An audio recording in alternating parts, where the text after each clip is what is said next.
Okay, guys. So we had looked at the case study related to India and the healthcare resources. I mean, healthcare, available in India. और एक जो सबसे important चीज़ हमने यहाँ पर notice की, that was how India is. I mean, India has plenty of medical resources in terms of manpower and medical infrastructure and medical produces and everything. इन सभी मामलों में इंडिया जो है काफ़ी बेहतर है, लेकिन इसके बावजूद जो है the uneven distribution of income and the uneven access to health facilities that has become a region of concern.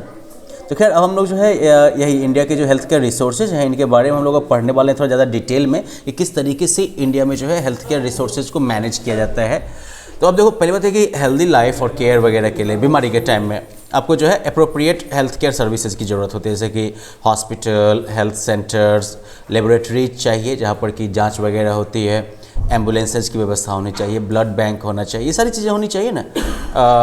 इसके अलावा जो है आपको वेल ट्रेंड डॉक्टर्स चाहिए, नर्सेज चाहिए, हेल्थ वर्कर्स चाहिए, पैरामेडिक्स चाहिए, ठीक है, जो कि बीमारियों को जो है डायग्नोज करेंगे, उसका जो है ट्रीटमेंट देंगे। इसके अलावा जो है मेडिकल इक्विपमेंट चाहिए, मशीनरी चाहिए और मेडिसिन्स भी चाहिए आपको पेशेंट को ट्रीट करने के लिए। तो इस तरह के रिसोर्सेज अवेलेबल करवाना, that is the responsibility of the government, ये सरकार की जिम्मेदारी है। इंडिया में अगर हेल्थ केयर सर्विसेज की बात करो, किस तरीके से हेल्थ केयर सर्विसेज डिलीवर की जाती हैं, तो ये दो तरीके से डिलीवर की जाती है। You have got public health services and then you have got private health services. Public health services जो कि गवर्नमेंट प्रोवाइड करती है, और प्राइवेट हेल्थ सर्विसेज जो कि ऑफ कोर्स प्राइवेट जो इन्वेस्टर्स होते हैं वो प्रोवाइड करते हैं। तो अगर हम पब्लिक हेल्थ सर्विसेज की बात करें तो चाहे ग्रामीण या शहरी, रूरल एंड अर्बन इंडिया, दोनों जगहों पर जो है government is responsible for providing public health services. दोनों जगहों पर सरकार जो है वो जिम्मेदार है पब्लिक हेल्थ सर्विसेज प्रोवाइड करने के लिए। अब government establishes hospitals and health care centres across the country. सरकार जो है इसी अपनी रिस्पॉन्सिबिलिटी को पूरा करने के लिए क्या करती है, तो वो जो है हॉस्पिटल और हेल्थ केयर सर्विसेज सेंटर्स जो हैं वो पूरे देश में जो है स्थापित करते हैं, और इसको इस तरीके से इक्विप किया गया है कि वो जो है सभी तरह के बीमारियों के लिए जो है ट्रीटमेंट प्रोवाइड कर सके। अब हमारा जो पब्लिक हेल्थ केयर पॉलिसी, हमारी जो पब्लिक हेल्थ केयर पॉलिसी है, इसमें एक थ्री टायर स्ट्रक्चर जो है इसको ये क्रिएट किया गया है, ठीक है ना, जिसमें कि आपका जो है प्राइमरी है, सेकेंडरी है और टर्शियरी जो है हेल्थ केयर फैसिलिटीज़ है, ठीक है। एक ट्रिपल लेयर कह सकते हो, 3 लेयर वाला या 3 टायर वाला जो ये स्ट्रक्चर है पब्लिक हेल्थ केयर पॉलिसी का, इसका गोल है कि पब्लिक हेल्थ सर्विसेज को जो है ज़्यादा से ज़्यादा लोगों के पहुंच में लाया जाए।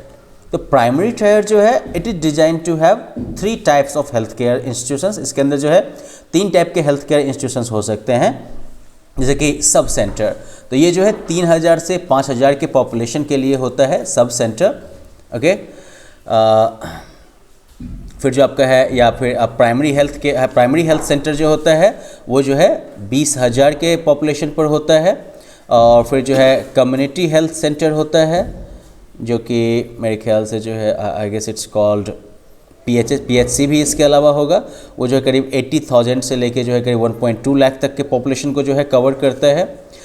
जो हेल्थ सेंटर्स हैं गाँवों में, they are handled by trained nurses, और फिर विलेज हेल्थ वर्कर जो होता है वो सभी जो है एक PHC के सुपरविजन में काम करते हैं। फिर आपका जो है सेकेंडरी सेक्टर हो गया, सेकेंडरी टायर, जिसमें कि डिस्ट्रिक्ट हॉस्पिटल वगैरह जो होता है वो सेकेंडरी टायर के तौर पर काम करता है रूरल एरियाज़ के लिए, ठीक है ना। और प्राइमरी टायर के तौर पर काम करता है अर्बन पॉपुलेशन के लिए।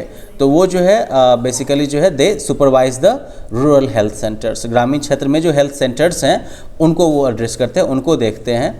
और फिर आपका जो है टर्शियरी टायर होता है। टर्शियरी टायर जो है ये जो है बेसिकली कह सकते हो कि जो आपके मेजर कह सकते हो हेल्थ केयर इंस्टीट्यूशंस हैं अर्बन एरियाज़ में, जो कि काफ़ी वेल इक्विप्ड हैं, जिनके पास जो है सोफिस्टिकेटेड डायग्नोसिस की व्यवस्था है, इन्वेस्टिगेटिव फैसिलिटीज़ हैं।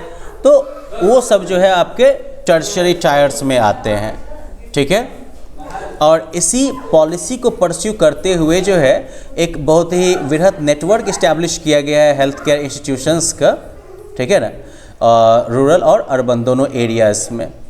और काफ़ी सारे रिसोर्सेज जो हैं वो जो है इस तरह के हेल्थ और कह सकते हो हेल्थ और फैमिली वेलफेयर प्रोग्राम्स को प्लान करने और इम्प्लीमेंट करने में जो है डिवोट किया गया है। पब्लिक हेल्थ सर्विसेज जो है इनको ऐसा इसलिए कहा जाता है because they are meant for all the citizens of the country. ये देश के सभी नागरिकों के लिए हैं, चाहे वो ग्रामीण क्षेत्र के हों या फिर शहरी क्षेत्र के हैं। ये जो है they provide health care facilities either free of cost or at low rate to the poor. इस तरह के जो ये सर्विसेज जो हैं वो या तो फ्री ऑफ कॉस्ट या फिर बहुत कम खर्चे में जो है लोगों को जो है हेल्थ केयर फैसिलिटीज़ प्रोवाइड करते हैं। और कंस्ट्रक्शन जो है इस तरह के हॉस्पिटल्स का, इस तरह के हॉस्पिटल्स या हेल्थ केयर सेंटर्स का, ये जो है बेसिकली उस पैसे के द्वारा किया जाता है जो कि पब्लिक जो है टैक्स के रूप में भरती है। Okay, so like like when a government sets up a school or hospital in your area, that is actually built by public money, वो आपके टैक्स के पैसों से बना है। और जो रिक्वायर्ड जो मेडिकल इक्विपमेंट और मेडिसिन वगैरह होंगी वो भी सरकार के द्वारा प्रोवाइड की जाती है। अब कुछ बीमारियाँ जैसे कि ट्यूबरक्लोसिस, मलेरिया, जॉन्डिस, कॉलरा, इन सब का प्रिवेंशन, इन सब का रोकथाम, ये सब भी जो है पब्लिक हेल्थ का हिस्सा है। इसके अलावा जो यूनिवर्सल इम्यूनाइजेशन प्रोग्राम है ये भी जो है सरकार के द्वारा लिया गया एक इनिशिएटिव है, जिसमें कि जो कुछ कॉमन डिजीज जैसे कि पोलियो, मीजल्स, डिप्थीरिया और बाकी इस तरह की जो बीमारियां हैं इन सभी के अगेंस्ट जो है सबके वैक्सीनेशन का प्रोग्राम सरकार चलाती है ना। पल्स पोलियो अभियान से आप लोग बिल्कुल वाकिफ़ होंगे, है ना, 2 बूंद जिंदगी की। तो पल्स पोलियो अभियान जो है that is also part of universal immunisation programme. Okay, फिर कॉन्स्टिट्यूशन जो है वो भी क्लियरली कहता है कि लोगों की भलाई जो है वेलफेयर ऑफ द पीपल, और साथ साथ जो है उनके लिए हेल्थ फैसिलिटीज़ का प्रोविज़न, ये जो है सरकार की, गवर्नमेंट की प्राइमरी लाइबिलिटी है, पहली प्राथमिक जो है ये जिम्मेदारी है, तो इससे आप भाग नहीं सकते हैं।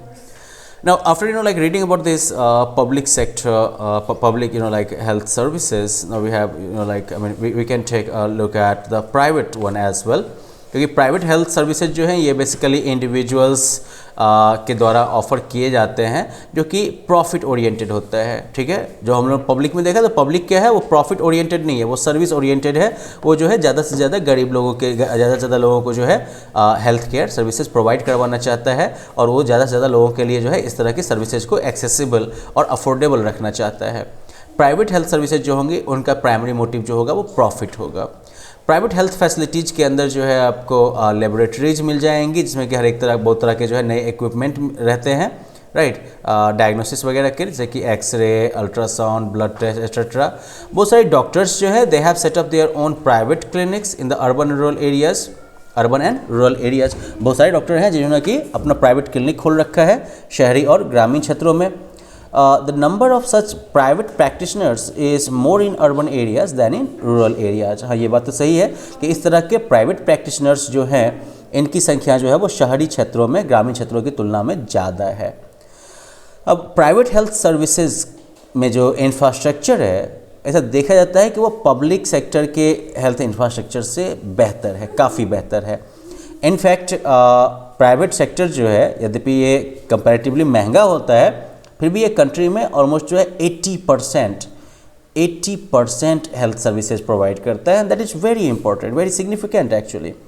रिसेंट टाइम्स में जो है प्राइवेट हेल्थ केयर फैसिलिटीज़ जो हैं वो मोटा मोटी देश के हर एक कोने कोने में फैल चुका है, और बहुत सारे हॉस्पिटल्स जो है वो काफ़ी बेहतर ट्रीटमेंट और फैसिलिटीज़ भी लेते हैं, और बदले में जो है ज़बरदस्त हेफ्टी अमाउंट ऑफ मनी अपनी सर्विसेज के लिए काफ़ी मोटी ताजी रकम भी वसूल लेते हैं।